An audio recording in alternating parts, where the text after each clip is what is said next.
This is the birth of America. In the beginning, there were 3 colonies. The first one was the Northern Colony, and they had small farms for themselves.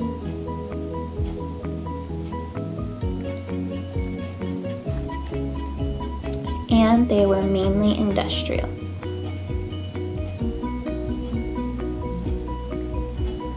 The middle colonies were involved with trading and the triangular trade that involved the British, Africa, and North America. They were called Puritans.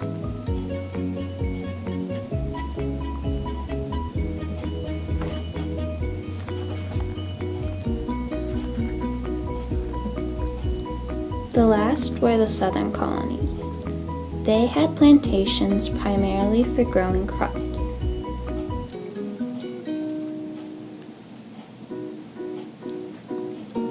They would ship produce places that were along the triangular trade route like Africa to make money. Even though the 3 colonies were established, they were controlled by Britain. In later years, a war broke out between Britain and the French.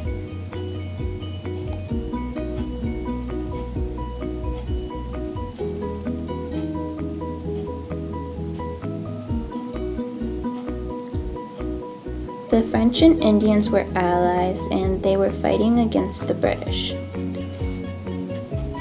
This was called the French and Indian War.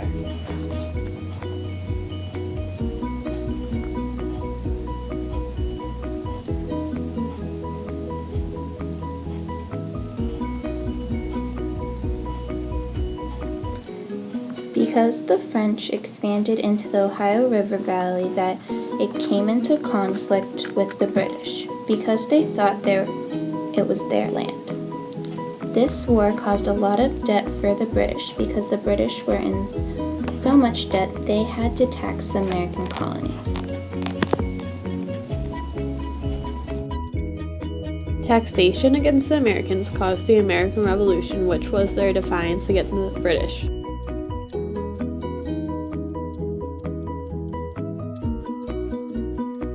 The Battle of Lexington and Concord was the start of the American Revolution, where they fought the British because of tension. Americans also rebelled with the Boston Tea Party when they threw boxes of tea into the Boston Harbor.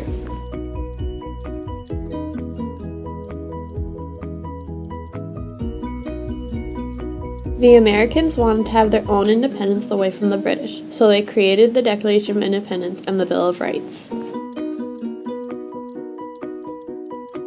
This led to the creation of government.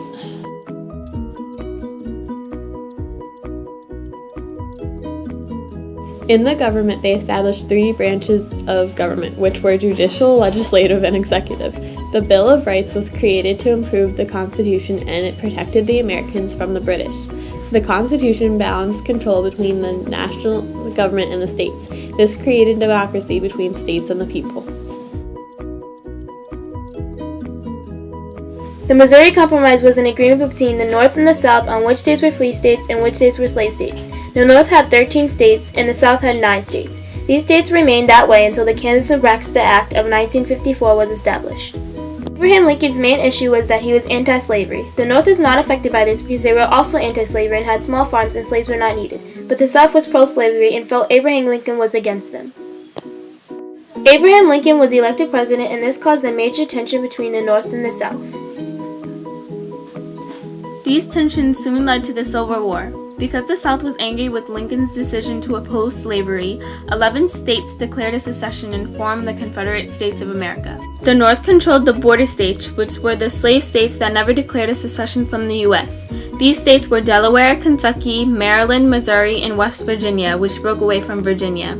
In Abraham Lincoln's Gettysburg Address, he issued the Emancipation Proclamation, which freed the slaves. He called it New Birth of Freedom as a war goal.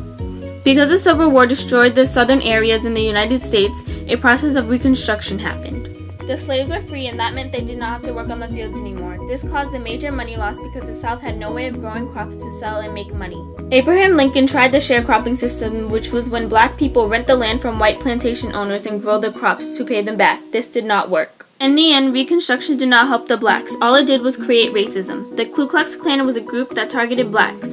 There was also Jim Crow laws that separated the blacks from whites. An example was blacks could not use the same bathrooms as whites. The story of America from its birth to Reconstruction is the expansion of more land, increasing population, and creating a better economy and social diversity.